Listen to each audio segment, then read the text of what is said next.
way to start talking. Corbin Maverick. Oh my gosh. Right? Chris, Maverick. you remember. I did. How did you remember that? Sometimes I remember names. But I'm really impressed. Also, I forget a lot of names. Oh, okay. Alive. Who's introducing us? I thought Travis was going to, but anyhow, welcome to episode 160 of Behind the Toolbelt. This is a very special raw and uncut episode. We are in Utah, Nimbus World Headquarters. Yeah, I think that's a great thing to call it, their world Right? headquarters. I believe World it's Headquarters. their only headquarters. But because it's the only one in the world, it would therefore be their world headquarters. There you go. I love that. I love that. I love the analogy. So this is Miss Jen Silver. Yes. The one in Roofing Utah. Yes. One industry, one model. I know. Can you believe it? We just finished day one of our very last tour stop. That sucks. I'm sad because I felt like I'm just getting started here. I mean, Jen's just getting started though. I am. I think this isn't about her. Pivoting a little bit next year and spending some more time going deeper into the numbers and how that works and giving people tools that they can take back. I want to take my spreadsheet. I want to simplify it. You know, I had a couple contractors today ask me, hey, can I have that? And I'm like, no, because if I don't feel comfortable giving it to you, if I haven't taught you how to use it. Because what if then you put in something wrong and your break-even point isn't accurate? And then I would feel like that's my responsibility. But coming up with something that is a lot simpler that they can use, and I don't need to do a whole bunch of explanation or worry about it, is really what I'm going to focus on this year. So what is it, like an Excel spreadsheet, or did you like make something else? No, it's an Excel spreadsheet. Okay. So I've done a few different classes over the course of my career, and I kind of took ideas from different ones and spun it into one and had it made. But it's still more complex than I think it needs to be right now. Yeah. So you want to break it down in layman's terms a little bit for us roofing contractors, especially me. Well, at least first year, right? Yeah, I don't want it to be overwhelming and daunting. I want it to be rewarding. Yeah, right. And that's going to require me to back and say, okay, if this is your first time ever budgeting, let's start here, and then we can grow from there. Okay. So, can you explain it to us? Like, so it's an Excel spreadsheet. So is it per job, or is it like being able to create your entire company? It's a budget, right? Okay. So you're looking at the year and you're kind of saying, okay, we know, for example, you guys do something big every November, right? Yeah. And that's a cost associated with the business. Yes. So you would budget that into contributions. And then you look at, we're going to start another division, and that's going to take, 6 people, and you budget them into your budget along with their trucks or their vehicles or whatever other expenses are associated with that. Yes. Promotions, marketing plans, salaries, if you're budgeting for growth. And in your business, because you have multiple profit centers, so to speak, right? You've got that have different margins associated with it.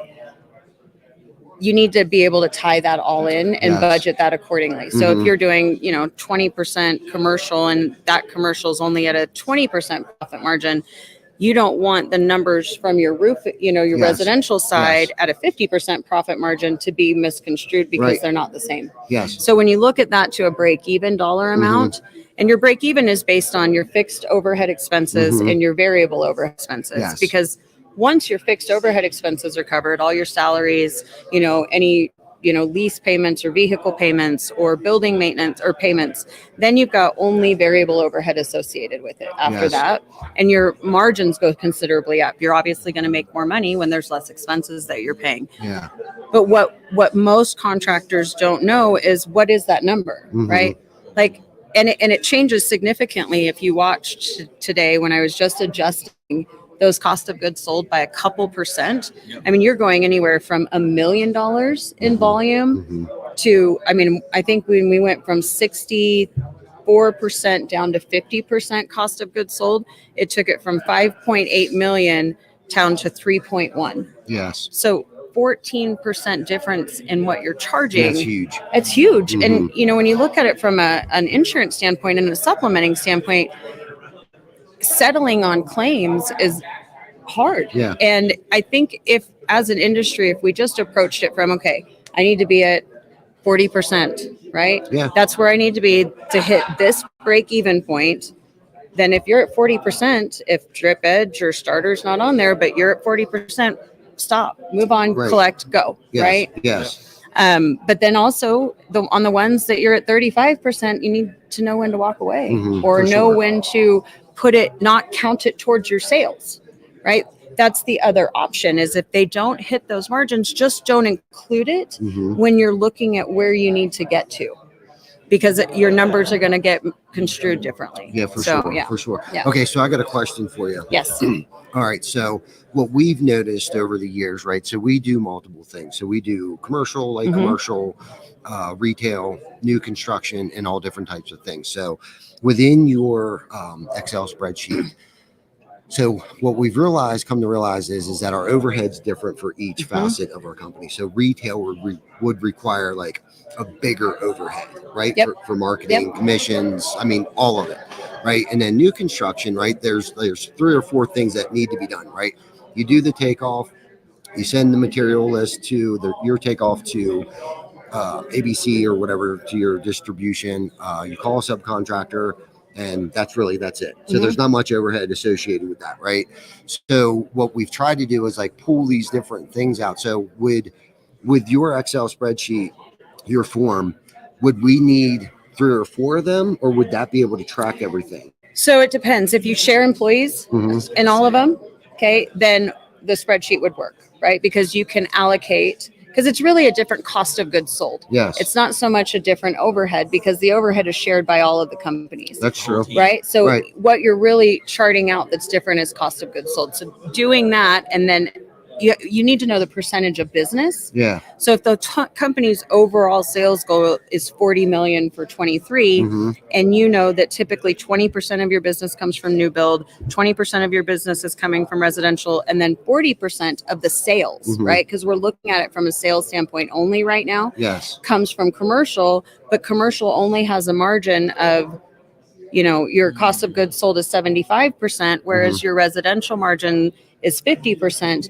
The volume that you're going to have to do is significantly higher to hit your break even. Yes. That's why typically commercial sales reps don't make the same amount in commission. Typically if you're doing commercial sales, you're already going to be a $10+ million company just because the ticket size is so big. That was going to lead me to my next question. Like, so as far as overhead, because overhead, I think, is one thing that a lot of people don't think about, right? You got to find out like what that overhead cost is. At least I know we did, for me to feel comfortable to bid a job. Right. Right. So you got to build that into bidding that jobs. And that's why I started to state, like with new construction, we know there's less overhead. Yes, there's Vic's time, Bruce Baker's time, because there are costing guys. They do all the estimating. So yes, we got to include that in our overhead on bidding that job across the board.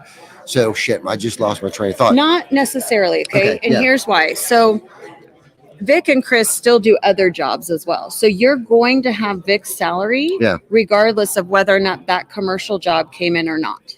Yes. So that's actually a percentage of the general overhead. That's why you focus more on the cost of goods sold. Yes, right. So if you know that 10% of Vic's time is spent on commercial, even though the sales volume is so much more, if only 10% of his time is spent there, that's why you can do it at such a lower gross margin. Yes. And those are what you have to understand, because it would be really hard to take Vic's salary and allocate it into cost of goods sold because it's not cost of goods sold. Yes. It is a fixed overhead expense. Of course it is. Yes. Yep. No. Okay. Good answer. Yeah. Does that make sense? Yeah. Totally. I loved the part about the difference between sales and revenue. Like, that I was like, good. is this a trick question? Right. I think it's probably why no one said anything. Mic closer. There you go. My back. Is this close enough? No, I'm just kidding. Yeah. I just want to be closer to Jen. Okay, we can. There you go. I'm just kidding. Can you feel the love tonight? Okay. Oh boy. So, It's the hat. That's hat. what it's she totally makes the it look hat. good, though. So sales. Somebody said they I wanted just to be thought that was really tonight. eye-opening, because we, in our business, and I don't want to get into the details, but we oftentimes take deposits, credits, and we treat them like sales. So And most people don't know. revenue, I'm sorry. Yeah, you treat it like revenue. So I honestly, almost everybody does. Now, there is a way in QuickBooks. What you do is when you receive a deposit, you actually apply it to a sales order, which is exactly what it says. It says somebody's ordering something, they've given me a deposit, and until it gets fulfilled, it counts as a liability even in my QuickBooks. That's the key, the liability piece. Yes, because we view it as revenue is money earned, right? Sales is jobs sold. So if you're that, and again, this is what happens in the rob Peter to pay Paul model, is because we include everything as, sales is revenue. But if you apply it as a sales order in your QuickBooks and then you turn it into an invoice, once you start to generate work around it, your QuickBooks will show you that it's a liability. Absolutely. And that it's not actually an asset. Yep. Yeah. So that's good. Yeah. And I liked how you brought up to cash or accrual. When people do their taxes, they should use their cash. And the easiest way that I could always explain that to somebody is like accrual is like what should happen, and cash is like real time, like what is happening. And that would be the easiest way for me to explain to somebody, because when I've explained that to people before, they're like, well, what's the difference? Well, like you were stating, when my Med Ed bill comes in, we put it in QuickBooks, even though it's due in 30 days. I still want to know what's coming down the pipeline so we can do our budgeting better and pay our bills on time. That's why I always say you manage your business based on accrual. You get funding, you pay taxes, you do everything else based on cash. Exactly. Right. And now there is a certain period or a certain point where a business reaches a volume they can no longer file taxes as cash. But I think, most of us are pretty far away from that right now. Most definitely. But what we don't do is we don't put it in. And a lot of it is because people don't have a bookkeeper and staff, right? Even outsourcing your bookkeeper, do you send them and scan them in every bill that comes in the mail? Most people don't, right? The bookkeeper goes in, they see checks that have been written, they reconcile the accounts, they assign it to where it's supposed to go. And it's really difficult when you don't have a lot of employees and you don't have a lot going on, it's okay. But really, once you get over $1 million, $1.5 million, you really need to look at what expenses are coming up. Now, I don't have any supplier credit. Like I think Beacon just actually gave us some, but I refused to sign any personal guarantees when I started my business. Part of that was out of fear because I was not prepared to be a roofing company owner. It wasn't the mindset that I was in. So I didn't have money saved up. And I didn't want to get in a position where I was going to go out of business. So I didn't sign I wouldn't sign a personal guarantee with anybody. I had no credit. I paid cash for everything. COD. Yeah. And it was very easy for me to track because of course, if we didn't have the money in the bank, we didn't do the job. Right. Yeah. And we literally took deposits and we bought materials. Like that is exactly what we did with them because that's how we had to function.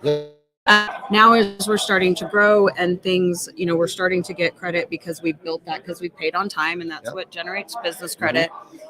It is going to become way more important for us to start to manage more on accrual. And as I step out and I start to, relinquish some of my responsibilities to other people to pay the bills. And, my goal is to be completely unnecessary in the business within the next 2 years. In order for me to do that, doesn't mean I don't want to work there. I just don't want to be necessary, right? I genuinely want to lead and develop and support. And I'm going to have something that people can plan. That's a really hard thing to do. Just to warn you. I mean, at least for me, because I'm kind of a control freak and I don't trust people. Now, it has gotten to that point because of the pain. The pain was great enough, and I had come to realize that I was the bottleneck of the business and stuff. And I also thought that nobody could do it as well as I can do it. Well, sad story is that they do it actually better than I do it, because now I'm not doing 15 different jobs. That was actually 12 full-time jobs for other people. And I was just mediocre at it, but I'm just warning you, it's a tough thing to do to be able to trust people. But once you get those right people in the seats, on the bus, dude, like that's when things really happen. Like Job didn't miss. And I even thought that today when I was walking around the hall, somebody gave me the detour, and unfortunately, I think his name was Matt. Thank you, Matt. And if your name's not Matt, I'm sorry for listening. But I'm walking around the place and I'm like, who is the owner of Job and Miss? What's his name? Ben Hodson. Ben Hodson. Hodson. Okay. If he wouldn't have let go, like he would never be where he's at. Like to encourage his people and embrace them to be good at what they're doing, he would never have this world headquarters here. And like you have to do that. You have to embrace people. You have to allow them to make mistakes, not to get off topic here. No. But when you said that, because that took me a good 3 years before I was fully like, okay, you're better at this than me. And to admit that. So part of that is how do you process fear, right? Because really what control is it's fear. It's fear driven. So I, after the plane crashed into my house and, some of the other things that I had gone through, I realized that control genuinely is an illusion. I cannot control anyone else. I can control my words, and my, like what I say to people and my actions. That's really it. Yeah. So I can't control how other people even perceive my words. I can do my best to help that, but I can't control it. So when I look at things like that and I feel afraid, I stop and I'm like, okay, I'm afraid. What am I afraid of? I'm afraid I'm going to get screwed over. Okay. What's the worst case scenario if somebody was to screw me over? Like completely worst case scenario. Yeah. Okay. Now, is there anything that I can do to prevent that? Meaning maybe I'm worried somebody's going to embezzle from me. Okay. Well, do I have the proper checks and balances in place? Meaning the person that writes the checks is not the person that signs the checks, right? Like there are certain things that you can do to make, okay, well, I've done everything I can. Outside of that, is there anything else I can control in this situation? And if they do steal from me, what does that mean about me? Well, nothing, because I've done everything that I could to put in the right things in place. And probably means I'm going to lose some money. Probably means we're going to go to court. Okay, so not doing it, what does that cost me? Right? It costs me freedom. It costs me ability to spend time with my kids. It costs me the ability to go out and work with other contractors. So which is greater? Right? And sometimes I'm still scared. And I just do it scared. No, right? And I like that, because when we finally started to get like a really good process put in place, that's when I felt like I could really start to let go. And that's what it comes down to, is really having a good process, checks and balances, having all your T's crossed and your I's dotted. And when we started to get, now it took us a good probably 3 years to implement our CRM fully, along with QuickBooks and some other processes that we put in place. And then started to get the right people that were smarter than me. And like you said, I like how you said, have somebody print the checks and somebody else sign it.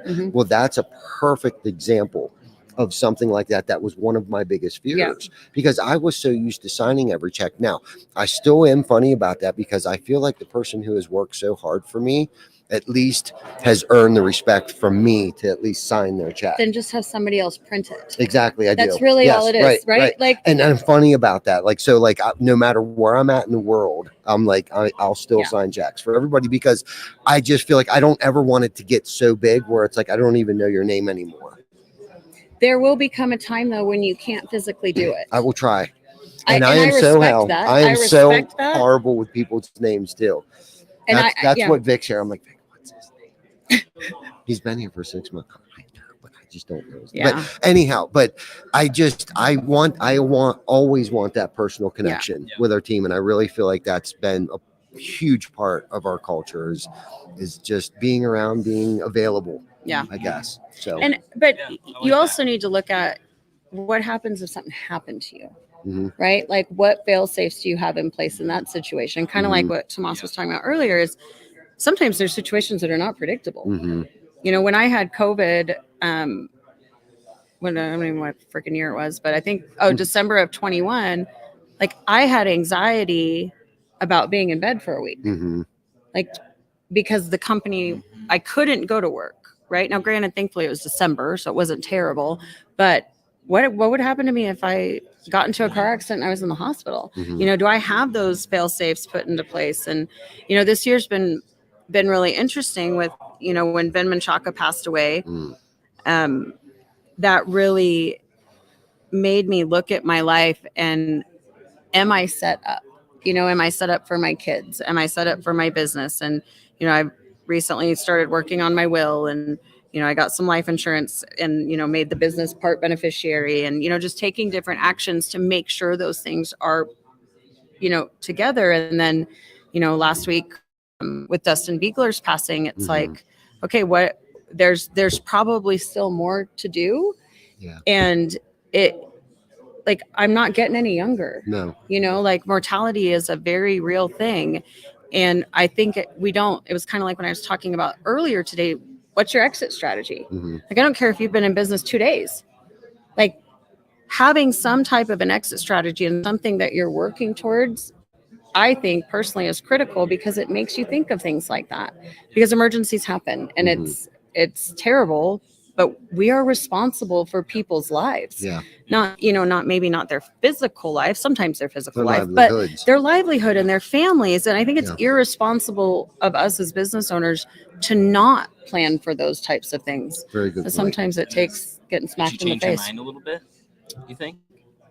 What's that? Did you change your mind a little bit? On which part? Signing checks? No way, Jose. Now, don't get me wrong. He has somebody that can sign for him. Okay. Yeah, he just wants to do it. Yeah, this week I won't sign the checks. Right. Yeah. But there for a while, I wouldn't leave the country or anything. Oh my God, I could be there for Thursday to sign checks.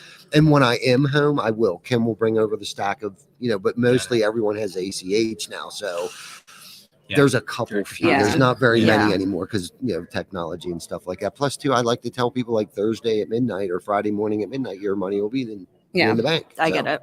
Yeah. That's cool. Yeah. I probably get more pleasure out of that than anything. Yeah. And it's a level of appreciation, right? And there's a level of accomplishment and, right. Yeah, there just is. When you know that you're helping somebody else who's helped you and they're taking care of their family. Yeah. Based on the opportunities that you've given them, it's humbling. The best thing about it. I love watching somebody pull in with a new car or buying a new home. During COVID, we had 3 people that worked buy homes. That's awesome. During COVID, they had no fear. And I'm like, man, do these crazy SOBs think I know what the hell I'm doing? They're buying homes, having babies and families and shit. But seriously, like you said, we're responsible for their livelihoods. And I've been on this kick for a while now. It's like my dream has to be big enough for their dreams to fit in. But the issue I'm running into now is I don't know how big my dream has to be in order for everyone's dream to fit in. Part of this it is, thing. I think, I know that sounds crazy. It's almost like a fancy problem to have. What's your end game? What do you want to have accomplished? I go back and forth with that. The end game is to dominate the roofing industry. But what does that mean? What does that mean? This is what that means. It means that Vic, if he wants to go to the Carolinas, he will have his own TC backer shop down there. Okay. If Glenn wants to end up in Alabama, Lauren wants to end up on the west coast of Florida. So that's still opportunistic. What does that mean from a measurable result standpoint? How much liquid capital would you need to have for those things to be able to happen, right? And that's how I think you can start to work towards what your end game is. It's really hard when it's conceptual. Yeah, right. It's a great goal, but how much liquid capital would Vic need to go start this company in the Carolinas if that's what he wants? We have a pretty good idea, and we have a pretty good vehicle that helps us get there too. A little more unique than I think most people are doing. Yeah, for sure. And games can be private, right? I don't need to know if your goal is to have $100 million liquid. That's not my business. As long as it's not even about the money. I know it's not. And I get that for you, but the money is what allows those opportunities to happen. For sure. And I think we get stuck in, oh my gosh, if I'm measuring the money, it must mean I'm greedy or it must mean I'm a bad person. And no, that's not the case. Money offers the opportunity to be able to have those things. Right. And it's the easiest thing to measure. Yeah. For sure. Yes. And it doesn't lie. No, it does not. No, numbers do not lie. They may not be sexy, but they don't lie. That's right. No. For sure. Such a great topic. You wanted to be a captain. I do. I want to fish. Well, I want to go fishing sometime with you. I love deep sea fishing. Charter boat, right? So during COVID, I started right before COVID. I had passed 2-3 tests, failed the 3rd test, and was able to go back. But then COVID locked the school down that I was attending at the time to take my testing. But it's pretty elaborate. And man, I have not taken, even in high school or any college courses that I've taken, has nothing compared to trying to be a captain of a boat. Between the laws of the water and just all kinds of things. It's just, there's a lot. And then the background checks and everything that goes into that. But anyhow, but my goal at some point in time is to charter my own boat and take people out, and that joy that I see from them catching a fish, like there's no other better feeling than catching a fish. And I love to share that with other people. So, I go on a couple of different fishing trips throughout the course of the year. Well, I pretend that like I'm this shrimp boat captain and I got my crew. Are you Bubba Gump? Yeah, I'm Bubba Gump. And, I got all the fishing poles and the bait and the tackle and the terminal tackle and all that stuff, and making sure that the boat has enough fuel that we can go out far enough to make it back, because you don't want too much fuel. So especially if we got to get back, so you want the boat a certain weight and all of these things, and the wind and the drift and the current and all that thing. Like you got to take all of that into consideration. So like I'll sit there and like chart out our course, and it's just, I'm not really pretending, because it's legit. These people's lives are in my hands right now, and we're going out to the inlet and the boat's coming out of the water, and I'm supposed to act like I know what the hell I'm doing, but I love it. I just so I can't help. Sorry to interrupt. Go I can't help. So Jake Hess did an awesome job. Yes. SolarCon. Yes. Solar Academy, right? Yes. Also Solar Academy. All things solar. Yeah. Jake's Jake genius. Hess. Yeah. Super guy too. Yes. But that story he told about the fisherman, I think it was a fisherman. It was mind blowing, wasn't it? Yeah. Yeah. And so I'll be honest, Ty, I kind of thought about you in terms of like, couldn't you just do that right now? Like if that's a dream, like to spend time fishing, doing the totally could, bringing that joy to people's lives. There has to be a peace and an accomplishment knowing you could. I think for him right now, he still wants to accomplish other people's dreams. So his dream is on the back burner until he's accomplished whatever it is inside of other people's what just dreams. occurred to me, my family suffers because of that. Oh yeah, I know. That just occurred to me. But they go with it well. You know what I mean? At some point, it's going to have to be about their dreams. I wonder, like, right? Because most, and I'm not saying your team is like that, but most people would not do the same. Like they would not put your dreams in front of theirs. Yeah, I know that. Right. And I know that too. It doesn't mean that I'm going to change who I am as a human. It doesn't mean any of that. But I agree with you. As business owners, it's easy to lose sight of our family and the time with them, because especially if your career is tied into what makes you feel like you have worth or what your value. Totally. And I'm guilty of it too. But I need to run. So I'm going to tap Travis in and I'm going to tap out. Jen. Thank you. Thank you guys. I appreciate you. And I will talk to you guys soon, I'm sure. Trav. You want to? Your turn. Is it a commercial break? I just took a commercial break. Live Mike, And we'll be back in T-minus 3 seconds. Go ahead, you and Mike get in there. Wait, I'm not doing the interviews. You're interviewing each other. Yeah. Just sit Here. Here, Get in here. We got our Red Bulls out because Red Bull's gonna sponsor this eventually. Yeah, so make sure you're drinking a Red Bull. Dude, Red Bull. I've never had a Red Bull.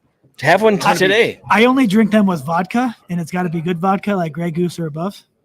Is there some in this? Is it pre-mixed? Pre-mixed. Give it a try. The last thing I need in my body is a stimulant. Could you imagine off of walls, and I would probably fly out the window if I. Well, then he can pass that down here so I can drink it. There you go. Yeah, but then it's not really in the shot. You got to get it. You don't care. Too late. Okay. That one's even cold. Yeah. I got this warm Red Bull. I just wanted it in the shot. Just trying to get you that sponsorship, Ty. Are we still live? Oh, We're still live? That'd be a good thing. Everybody? I'm guessing that would pay a bill or two, wouldn't it? Yeah. Yeah, right. But hey, it's worth it. It's something, right? I hate to derail your show, but I'm more of a Monster guy. Sorry, Red Bull. Hey. Yeah. Switch Yeah. over? They don't get their act together soon. Yeah. Monster will be all over this backdrop. Maybe some NOS, maybe. Celsius, if you want to get organic. There you go. How do you even know these? I've never even heard Yeah, of right, these. right. I knew Monster. I knew Monster. Yeah, right, yeah. I've heard Let's of that just one. say I live on stimulants. Mike does not. I have a cup of coffee in the morning, then I'm good for the day. I have a hard time sleeping at night. Can you hear us okay? We got, why don't you introduce yourself? I'm Travis, president of Roofle. And I am Mike. I am the vice president of revenue and court jester. So they self-proclaimed, or is this an actual title? Well, so what ended up happening is when I came on board a couple of months ago, I have found a knack for breaking things. And I think right now that you kind of rely on me to break stuff. Hey, let Mike fiddle around with that and we'll see how it works. And I kind of found a home here. I really enjoy it. I mean, that's like bodybuilding, right? You're just breaking down muscle to build it up, right? I mean, you could have an analogy there. Like, yeah. I mean, we'll pretend like it's a better place with me than without me, I guess. Yeah. Definitely with. Mike knows a lot about breaking things down and building back up again. Have you seen this guy? Right. Mike's been around the block. I have, and I'm old. Why don't you? That'd be maybe a good thing to share. Like, what is your my pedigree? Yeah, your pedigree. Yeah. So I started roofing in 1992. So I graduated high school, and like the next week I went on the road and we traveled around the country shingling salt domes. And I did that throughout my college career. And we were hand nailing, and it was almost entirely 3-tab shingles. Was it 6-nail or 4-nail back then? No, it was 4 nails. Oh, come on. Toe boards. We were actually discussing this too with fall protection. Like these are salt domes, so they're like they're like 2112 at the base, and then very top you could actually walk it because by then it was like an 8 or 1012. We would cut hip out of 3-tab for like 3 days because you would have 25 to 30 squares of hip to cut on these domes. So it was a lot of hours, and so I cut my teeth actually installing shingles, and I did that. And I started my own company in 2000. Did that for about 10 years, but I really did a lot of installing. Yeah. And then that's when I joined GAF. Did you know that you weren't going to do the college route? I graduated college. Oh, for sure. Did I miss that? No, okay, I did. I did 4 years. Yeah, so I worked my way through college. I actually this. You were installing while you were going through college. Yeah. So college didn't help me. Like I'm dumber today than ever. It's like I lose brain cells every day. It seems like it's just like interesting. Yeah. It seems like we should start back at growing up on a pig farm in Iowa. Maybe we should have started there and worked our way forward to this, and then it makes more sense. Yeah. And then we all get it. So I grew up in Iowa, and not Hawks. the really cool. Yeah, I'm a huge Hawkeye fan. So everybody's like, "Oh, so sorry, the Giants just beat the Vikings." I'm like, "Who's the Vikings?"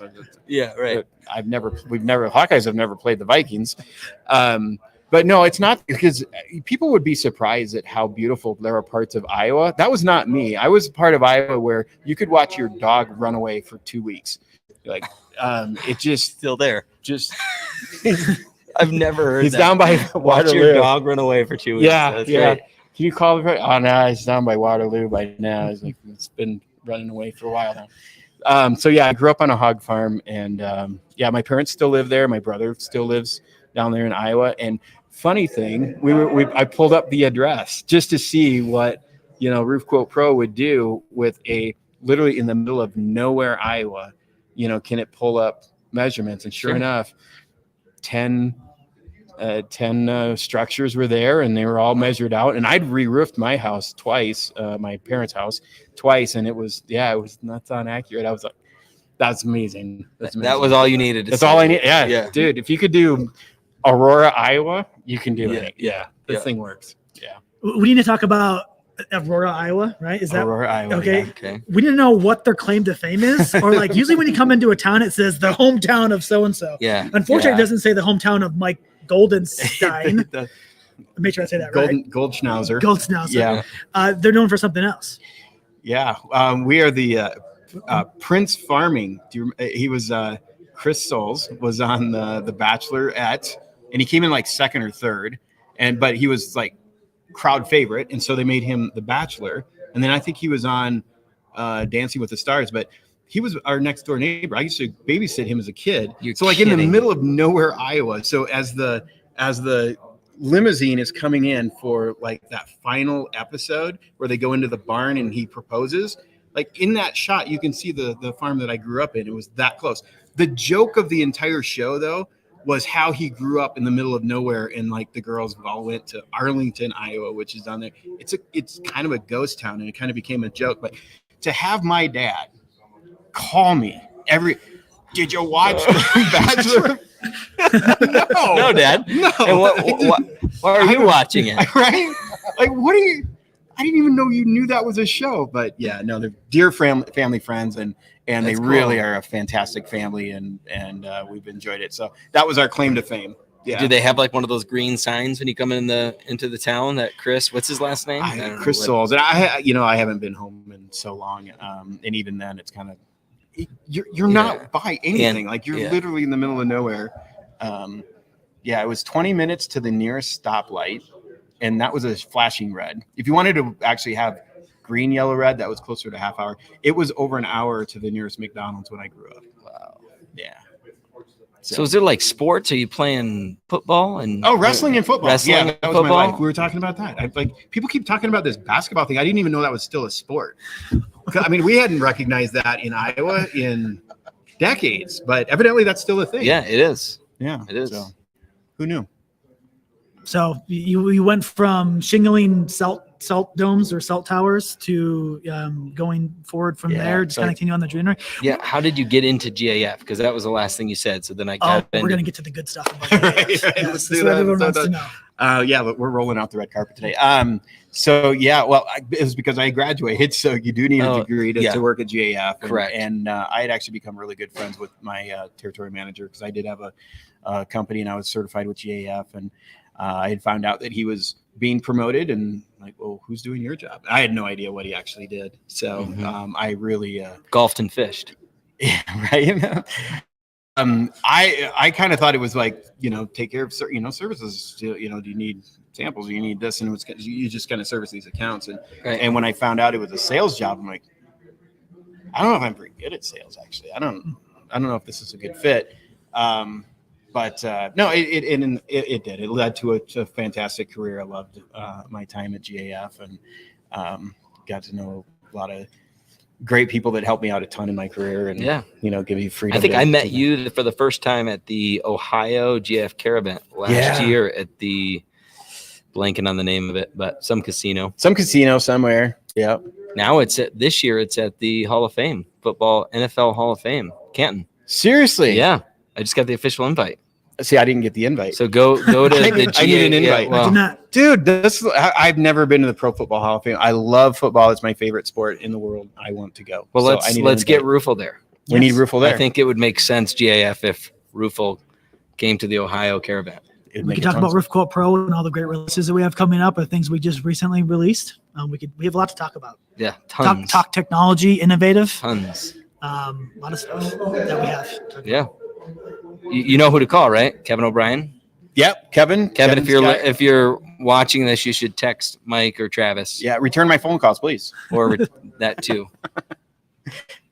Yeah. You presented at that. I did. Yeah. So it was John Cenac, myself, Tim Johnson, who are all very dear friends. I didn't know who you were. Yeah. But who are those young bucks up there? What are they talking about? Yeah. And you kind of tag teamed your whole presentation, which was cool. It was unique. Yeah. Unique. And it was fun. It was it was kind of one of those moments for me, if I can be a little bit arrogant, that, these are people that they were really close to me and I was watching the type of impact that they were having on our industry. And so I was trying to, hey guys, you should probably use these guys because they're insanely smart and they've got great content and they're really getting things done. And people were agreeing and having them come in. And I know that's they have had a profound impact on the industry. And that's what's fun, even moving with Roofle, is being part of something that's totally different that nobody's really, we joke about this a little bit. How many times people say, I was thinking about doing that. I had that in my mind to do that. They didn't, and here you've got a group of guys that out of Minnesota that did and have that made this a reality, something that is going to revolutionize an entire industry. It's pretty exciting. Mm-hmm. Yeah. Oh, it's fun watching you guys. It's fun watching you. Speaking of reality, you should tell a little bit of the story that your innovation as a company, because as a construction company, you've always had innovative thinkers within the construction company. So reality, you told me last night, your first innovation was virtual reality. Virtual reality. Oh, like, I'm going to get salty. You want me to get salty? Hey, where's the vodka? If you want to, if you want to talk about this, because it's interesting. It's kind of cool. When we got invited to Wealth Builder, I don't know if it was 2016 or somewhere around there, where they essentially talk about different innovations or how you can implement something innovative within your company, and it's been able to be successful for you. So years ago, we used virtual reality. So like before, like Oculus and things like that really came out, virtual reality was like brand new. It required like an $8,000 computer and these crazy headsets. Like it was pretty technical. We use that for kitchens and bathrooms. So we put the headset on, and then the customers would come into the office and they would be able to walk around and see like their new kitchen and new bathroom and be able to select all their different stuff. We even used it for like HOAs. So they could walk down the street of their apartment complex or their HOA community and see like, this is what color it'll be for siding and roofs. So they'd be able to say, okay, this all kind of meshes well together. So we use that as like a sales tactic or a sales tool, essentially, like to help sell jobs, right? So we get invited to go there and do this. So we go up there, we present, we do a great job. We're like, oh, we're going to win this, because everyone was totally blown away by how cool this was. Well, then the next presenter comes up, and I mean, don't get me wrong, he was a phenomenal presenter, but he presents on what is it? Disc right? assessments. He does disc assessments. I'm like, how is this innovative? Like, this has been around for like forever, hundreds of years. People have used this, right? Right. So he presents on it and about how they use that with like being able to set their appointments to pair them up with, the right sales rep, right? So that essentially you have this type of personality with this type of personality. So then like you're guaranteed to get, some sort of sale. Ultimately, at the end of the day, we lost the disc assessments because it really came down to being able to implement it within your business. He made it seem like it was very easy to implement, right? Where ours took like technology, tens of thousands, really proof. Yeah, I mean, it's conceptual. The funny thing is that virtual reality, fake. Right? It's technology, right? It's not real. Pretend contracting. Yeah, pretend contracting. Yeah, and the funny thing is like, okay, this is so easy to implement, right? So like, okay, we're going to try to implement this within our business, right? The disc thing. The disc, right? So we get them on the phone, and we're like, everyone knows trying to set an appointment with the homeowner. They're in a hurry. They don't want to talk very much, right? So we're like, can you please tell me if you're a people person or if you'd rather be in a group or would you rather be alone? Like we're asking, and they're like, why are you asking me these questions? Pass. They kept passing on the question. We could never actually determine the customers as far as what they were. So for us, it was like, it didn't work out very well. That's awesome. That's a great story. It's a great story. That's a great story. It's a really good story. And even the better story about it was I told that story. It was I think it was a podcast. Yeah, we were on, it was right? podcast. Yeah, and I told that story and about like how like kind of salty we were about it. The next day, we get a call from GAF and they say, we want to invite you back to Wealth. No way. To Wealth Builder, and we want you to present on Roofle and Roofquote Pro. And so, that was, I felt pretty good to get a call the next day. So clearly they had watched the podcast and had heard us talk about how we lost. And they're like, you now have a product that we believe for sure should be able to win this year. Yeah, so that's cool. So now we have an invite back that we can be able to present on Roofquote Pro and Roofle this year. When is March. That? It's in March. The worst part about it is that when we presented on the first one, it was in Austin, Texas. Yep. This year, Austin, Texas. Sounds like we are talking about full redemption mode right now. So different product, right? Still technology, right? In the space, same venue, whatever. But you've got the adoptability thing so locked in. Like we were talking about this yesterday, right? And with Lead Scout, like it's software, it's technology. We can show that it's going to have measurable impact, but it requires a commitment and a change in the way that you behave, right? With you guys, it's like, listen, you have the traffic, you add it, and we'll just show you the impact. Like I was thinking about even more so this morning, like just how simple that is. Like, why wouldn't everybody do that? Even if like some of the questions you guys were getting today about like, well, I'd just rather measure the roof, which side note, like, well, not understanding really what the product is doing then, if that's your question, but fair question still. Why not just try it? Right? I mean, you're a month-to-month subscription, right? Or do you have like an annual or what? We have three different payments that they can make, or essentially 3 different programs that they can choose from. But yeah, I mean, essentially there's a flex plan to where that they can, pay $350 a month, and then they're able to cancel it anytime if they want to. Right. So, I mean, there's definitely, why not try it? Right. Well, and then you're just collecting data to learn, okay, what am I doing today that could be working, could not be working, but I won't know unless I try this. Right. And at those price points, why wouldn't you try it? And then also we make it as easy as possible as far as like helping them with an onboard, right? So a 45-minute onboarding call where you meet with one of our representatives to actually go through and select your products, put in your pricing, like get everything set up for you. So that by the time we're off of that call, you can just go ahead and just put it on your website. It's able to just go ahead and run and do what it does. And now with analytics that we've released, we were able to release the analytics to them to say, look, before you had this, your traffic was this and your conversion rate was this. After you've had it, here's your traffic, your conversion rate, after you're able to do it. You're not measuring sales. You're not telling them like there's sales. It's all about customer engagement. And your ability to measure intent and then do something with that intent. Like when Jen said that she pads at 10%, whatever you need to do, if you're concerned in that onboarding, if you're concerned about, well, we're not really sure what our per square price is. Well, Jen, come up with something that's conservative. We're not trying to sell a roof right here. We're trying to get more time spent. What did you guys say? Like 9 minutes versus like 30 seconds. That's the success. Like that's your ROI in terms of the investment every month. And then you work off of that to get it better and better and better. Right. Yeah. So the other part that I really appreciate about how they've designed it, because again, they were doing the proof of concept in actual by running it, by doing it.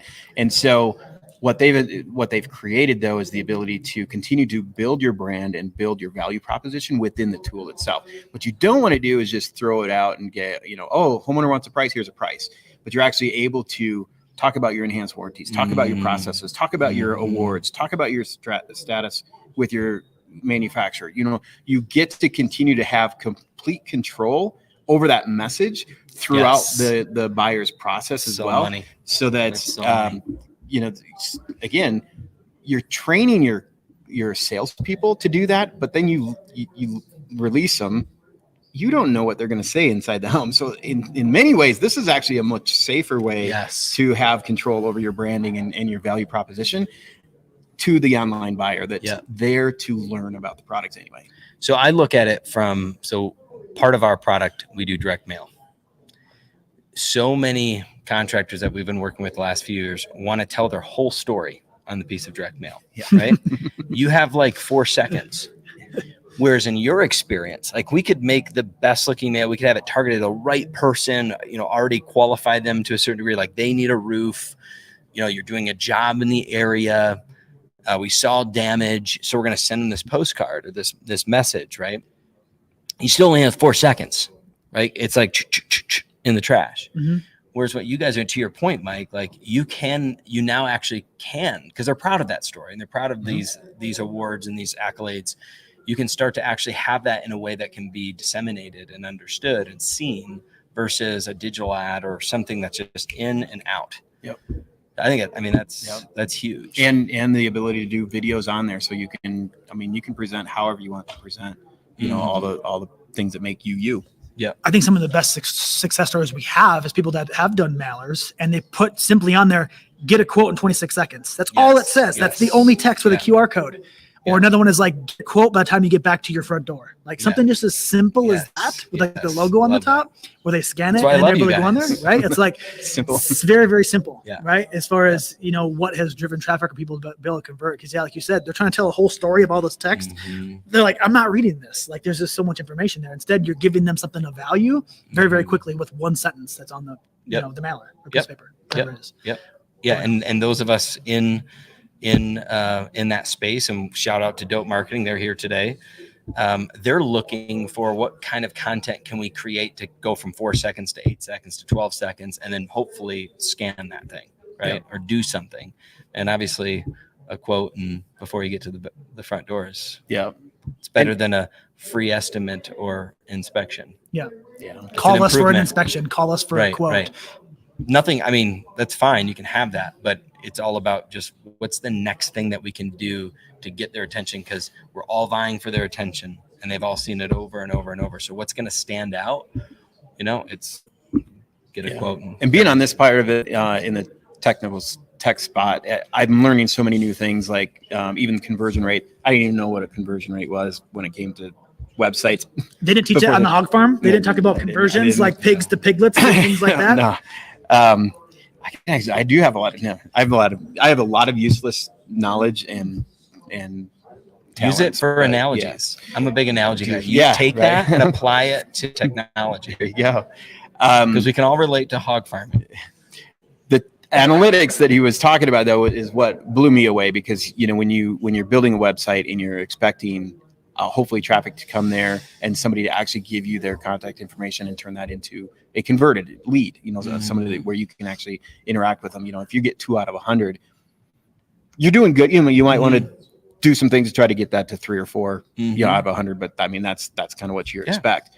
The analytics that coming up from our stuff, it's unbelievable. Like you almost feel bad even saying it, because people aren't going to believe that like we are having a performance 30. Between 15, 20. Some people are doing 40%. Are you kidding me? You got 1 out of 5, 1 out of 4 is coming to your website and giving you here's my contact information. Right. Give me a call. Yeah. It's insane. Donald Miller. I don't know if you guys know Donald Miller, Building a Story Brand. He wrote Blue Like Jazz. Blue Like Jazz. Okay. Yeah, I read that one. Yeah. So, by the way, you guys need to read Building a Story Brand. It's like 2-day read. It's amazing. You'll get some really good stuff out of it. Do they have that on audio? Yes. Oh, yeah. Do they have a movie version? I read it, and then I listened to it driving from Pensacola to Orlando for RoofCon. Okay. I listened in those 6 hours. I listened to the whole book. He says that he's quantified an email to be $15, worth $15. So to your point, Mike, right? So the value of that information, right? And I can attest to that because I've bought his stuff, and I've obviously bought his book. I bought his book for other people. And a lot of that is because he has my information, and I get stuff from Donald Miller all the time, right? And a lot of it gets deleted, most of it gets deleted, but that's okay, right? Email marketing is not dead. Yeah. Like email marketing is really powerful if it's done well. And it's just that constant, getting in front of them. And the contractor can create that ability by having that information. Yeah. Yeah.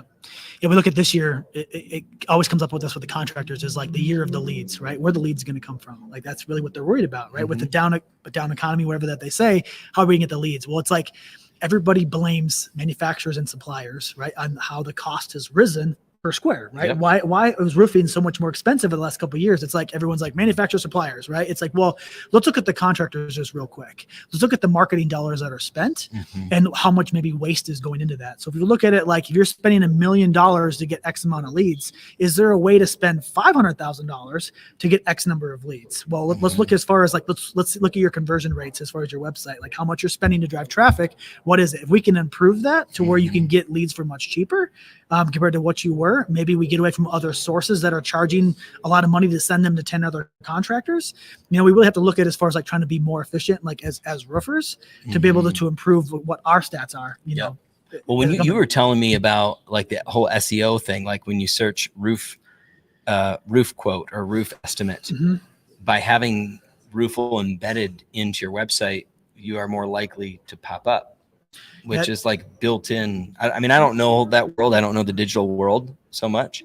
So I don't know if you can speak on that. Yeah, I'm not the marketing guy, and maybe, Tim and other people like that can speak on that type of stuff. But essentially, I mean, that's just what we found is that when you type in instant roof quote, what comes up typically on the first page are customers that have our technology embedded onto their website on the first page. So as far as helping their SEO, and obviously it has something to do probably with website time, and things like that obviously help all those factors. So I don't know exactly to have to talk to a marketing guy that can all those things, but that's really, what we've seen as far as helping their organic traffic by having the technology actually embedded into their website.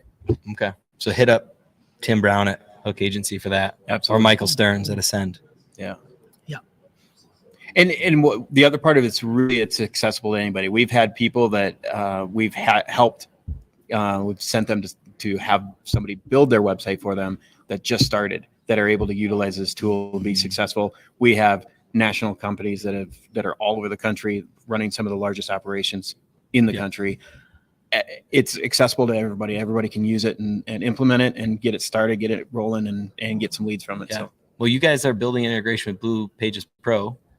Chris Scoville's platform. So I thought of that because you said like the guy that's just getting started, get a website in a box ready to go with tons of bells and whistles for $1,500 for the year. And you've got Roofle built in. Now you got to get your subscription with Roofle, but it's like the plugins there. That's one of the things that when we got into, right? So we sell direct to homeowner, which we don't do anymore, right? Roofle doesn't do direct to consumer anymore. Everything that we do is all associated with, selling our technology to contractors. When we got into it, we never expected to become somewhat of a consultant, right? For these contractors. So they come to us and say, hey, we love the idea. We love the technology. I don't have a website. So where do I start, right? So we've partnered with some great companies, like Hook and some other ones out there to where, that we refer them to these organizations to build them websites. So essentially we get a lot of contractors that essentially have nothing and really kind of help them build, really nothing and build it into something by referring them to different agencies where they can go and have a conversation and say, here's where I can go, because we have heard the horror stories about getting burned, right? They go to these agencies, they build a website for them that's not really even completed, and they spent thousands of dollars and get nothing. Right. So we do get a lot of those contractors that come to us because of the innovation that we have, the technology we came out with. They said, we love the idea. I love how you're innovative. Where do I get started? And then we kind of have that consultation with them and kind of talk about like, well, let's start here. We'll refer you out to these people. And then once you get that done, then come back to us and then kind of go, from there. Love it. So integrations this year, we have a bunch of them that are planned to roll out here, over the next couple of months, probably one a month or something like that. We got some really cool integrations coming up that we're with, different finance companies or other, CRMs or whatever else it may be that we're going to be integrating with. Maybe Lead Scout. Definitely Lead Scout. Yeah, we've been hitting you up a bunch. So yeah, hopefully we get that done. Love that. Yeah. Any other questions? I mean, anything that you guys took away today? I mean, there's tons of stuff. This is actually I believe my 10th one. Has she done 10? You've been to all of them? Well, so I didn't go, I think to the first 2. Okay. After that, I've been. So the first one was Joe. He went there, and I think Matthew, our marketing director, went to the other one. But other than that, I've been to all the rest. Was that one in Denver Stadium? So no, they had Minneapolis was the first one, and the second one was in Indianapolis. I know that, and then everything else has been all over kind of the country. So I've been to 7 or 8 of these. Okay, how does this rank? How does this stack up? Honestly, I think this could be really one of the best ones I think I've been to. And not just because of the view? No, I mean, the view's good. And don't get me wrong, Job Incredible. Nimbus has done a great job with their office here. Don't get me wrong. But I think Jen has done a great job on the final one, bringing in a lot of different people and definitely packed the room here. I mean, this room is packed. I mean, was it 50 people plus in this room? Yeah. This venue was money. And from all over the country. I mean, we have California, we have Minnesota, we have contractors from all over the country here too. So it's pretty cool. Yeah, and when you ask the question, how many have heard of Roofle? How many raise their hands the first time you asked the question earlier this year compared to who raised their hand today? The first time we did one of these, we asked who heard of Roofle. There was maybe 2 people that raised their hand in a room of 50 or whatever. Maybe 2, right? Yeah, right. Did you guys see today how many people raised their hands? That's cool. Everybody in this room raised their hand. Yeah. You know how awesome that felt, right? Yeah. To go from starting this and what was the first one? July, I think was the first one, somewhere in there. To now we're in January within that time frame to basically going from one person in the room to now pretty much everybody in the room as far as hearing, what's going on in the industry and hearing about what we do was pretty amazing. That's cool. Pretty fulfilling, Cool. to see that. Yeah. Good for you guys. Yeah. I was excited. Busting ass. Yeah. That's what we do. Right. Yeah. Well, this guy. I break things. Yeah, that's what I do. Busting ass and breaking things. I don't know if I've busted an ass yet, but I break a lot of stuff. So I think that's it. Yeah. Yeah. Thanks for did I kind of lead this? I don't know. I mean, I'm sitting in Ty's seat. Yeah. Yeah. I guess if you sit in that seat, you're leading it. Yeah. Yeah. But Okay. nice job. Thanks for letting me do that. appreciate having us on here. I Yeah. think we've done this another time. Is this episode 160? 160. Wow. Yeah, Wow. That's nice. amazing. 160 episodes straight. Big Like deal. that is commitment. Like that is Not that, 1 week missed. wow. That's Not impressive. one. I mean, the fact that Ty's not sitting here, I mean, he was earlier with Jen, but I mean, he's been at every one, right? Wow. It's impressive. The man never takes a Very day good. off. No. The man must never get sick. This is your second one, Second I one? believe. Yep. Second one I've been on. Okay. Maybe third. I think maybe we did something in Dallas, possibly. Okay. But yeah, it's always an honor to be on the show. To talk about the cool things in the industry and talk about especially this event. It's a great event with some. I'll tell you what, Jen Silver knows how to fill a room full of great people. If you look at the vendors even that are here, and you look at the people that she puts into the room, she puts on a great event. And which is funny because the other day I was in Atlanta and someone was asking me about oh, you're going to Jen Silver's event. How is that? We were thinking about going to Jen Silver's events this year. And I'm like, well, I think this might be her last one. I'm not sure if she's continuing to do any more or not, but they're like, we've been hearing great things about her event. So it's the same kind of similar thing to us, like one person in the room, all of a sudden the word just kind of spreads as far as people just talk all the good things and all the good speakers that are here and the information and education that those contractors get when they leave here, it's pretty incredible. So, and just to meet like the intimacy here too. Oh yeah. Like to be able to talk to Jake Hess and all these guys and, and just collaborate. Special. Yeah, it is. And they have a lot of Q&A and people will ask questions. And even, got a little Steve Badger was here and some people had some good questions for him, that was entertaining. But, just the great people that she puts into the room, kudos to her. It's been a great event. It's been a great tour to be able to be a part of. So it's been pretty amazing. Let's end on that. Yeah. Thanks, Very Jen. cool. Thanks. Thanks, everybody. Thank you.